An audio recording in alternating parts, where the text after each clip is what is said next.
Olá pessoal, tudo bem? Me chamo Lídia Canongia, sou biomédica, mestre em patologia molecular e atualmente doutorando em ciências e tecnologia da saúde. E hoje eu vim aqui conversar com vocês um pouquinho sobre um projeto intitulado Influência de alterações em padrões moleculares no prognóstico de pacientes portadores do câncer da tireoide submetido a doses do radiofármaco iodeto de sódio. E para a gente começar a discutir então sobre essas alterações moleculares, é importante a gente trazer alguns pontos associados ao câncer da tireoide.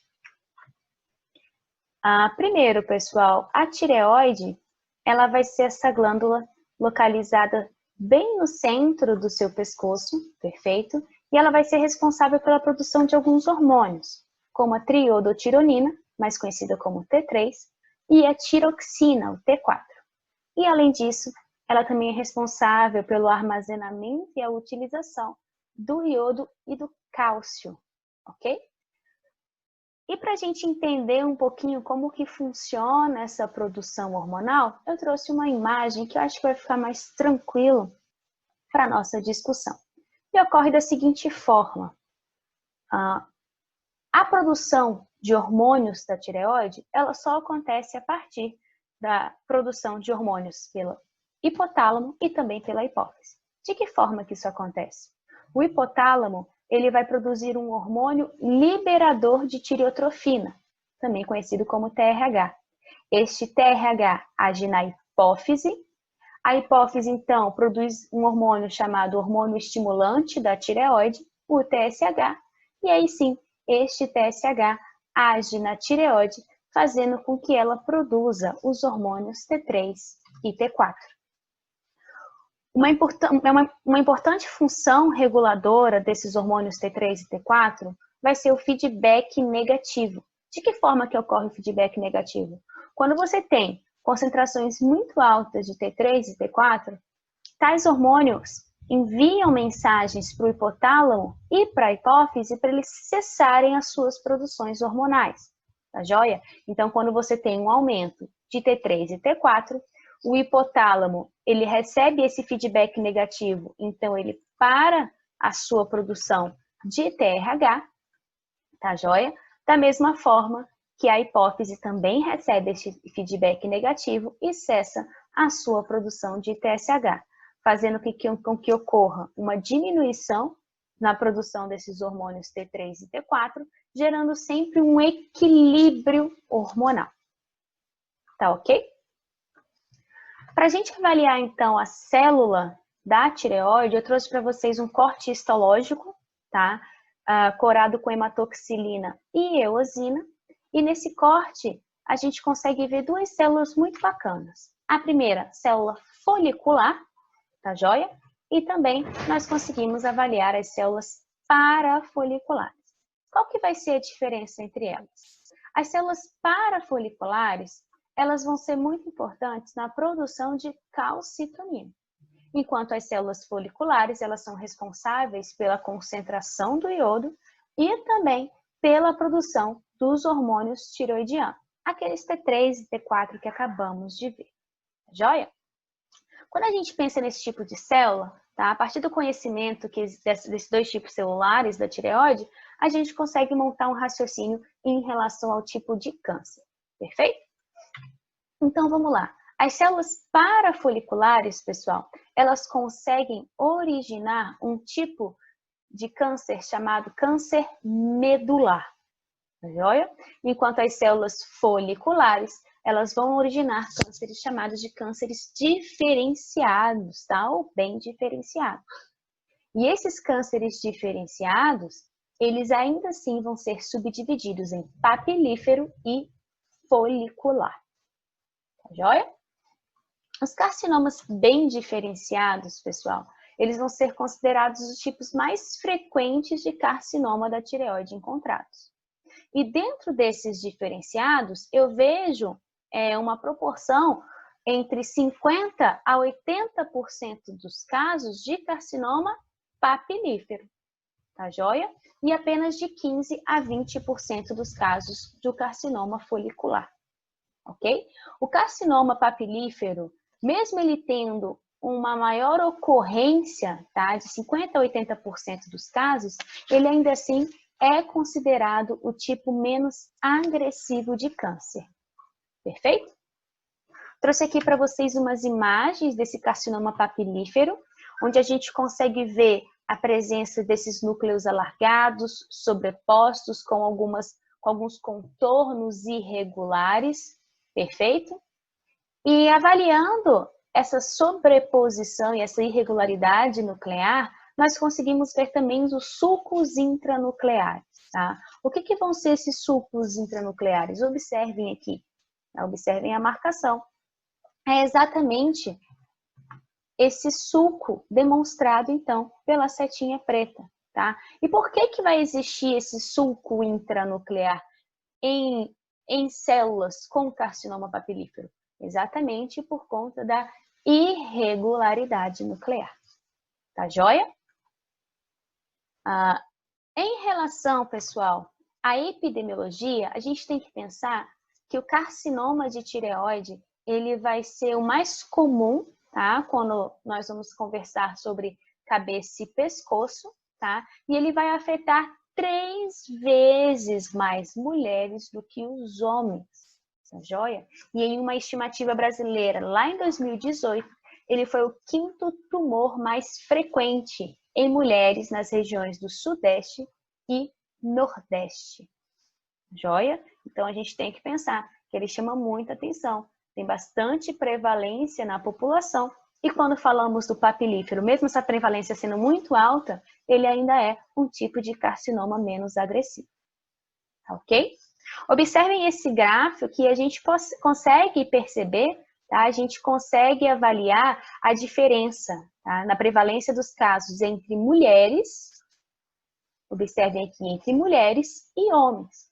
E eu vejo que existe mesmo um aumento na quantidade de casos de câncer da glândula tireoide em mulheres quando comparado aos homens. Perfeito? Para a gente continuar a nossa discussão e entrar na parte de alterações moleculares, nós temos que fazer alguns conceitos, tá? O primeiro conceito é o conceito de homeostase. O que vai ser essa homeostase, né? Homeostase, nós vamos pensar que é o equilíbrio do nosso corpo. Perfeito? E a homeostase, ela também vai ser alcançada através de um equilíbrio apoptótico, tá? A homeostase, pessoal, ela vai ser mantida, então, pelo controle da quantidade de proteínas anti-apoptóticas e pró-apoptóticas. Lembrando que a apoptose é uma morte celular programada da nossa célula. Perfeito?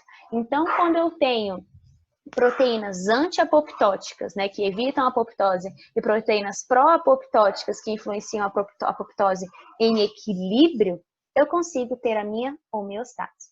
Tá joia? No projeto, nós iniciamos um estudo do gene BAX, tá? Esse gene BAX, ele vai codificar, então, uma proteína pró-apoptótica, tá joia?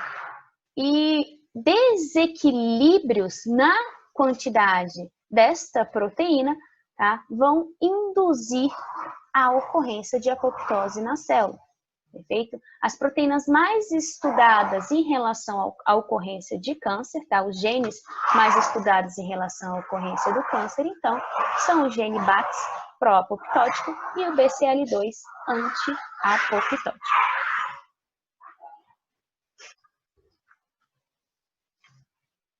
É interessante a gente pensar que o gene, tá? O gene ele vai ser apenas um pedacinho do DNA, ok? E o gene utilizado nesse estudo, então, foi o BAX, localizado no cromossomo 9, no cromossomo 19, no braço longo do cromossomo 19,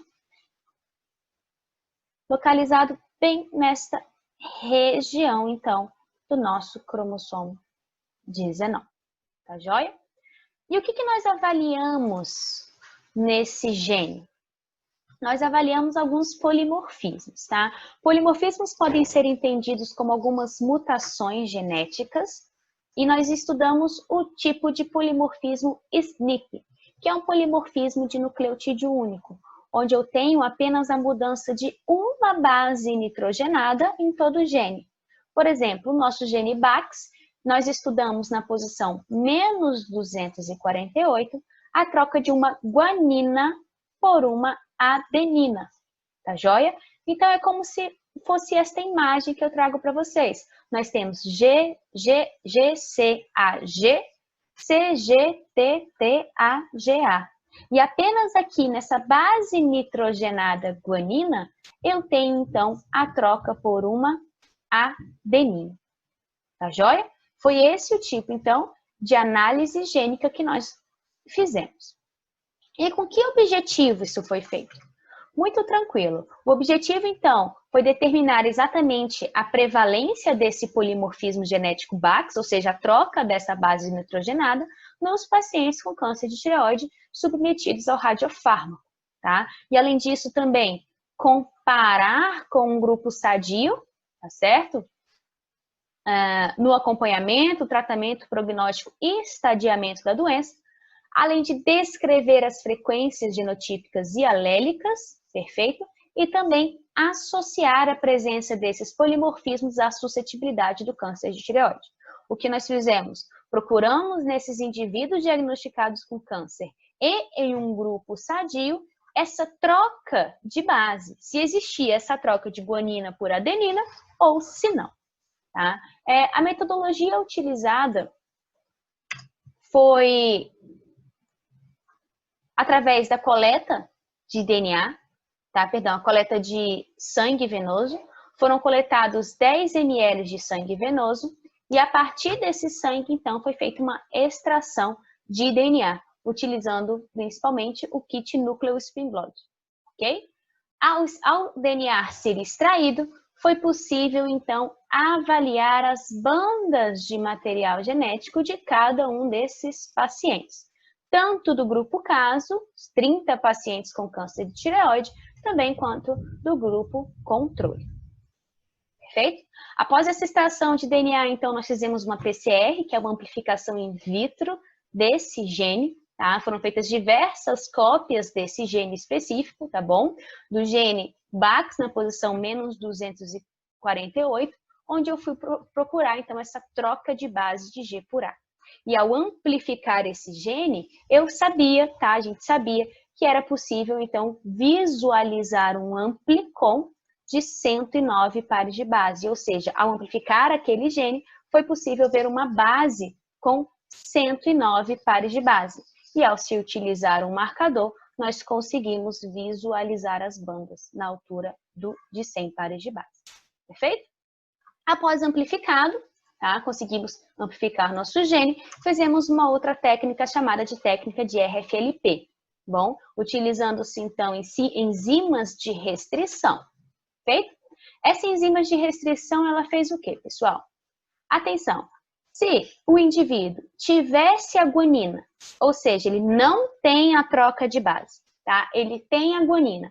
A minha enzima de restrição ia lá, reconhecia essa guanina e, ó, cortava o meu gene, tá? Cortava, então, me gerando dois fragmentos, um de 86 pares de base e um de 20 pares de base.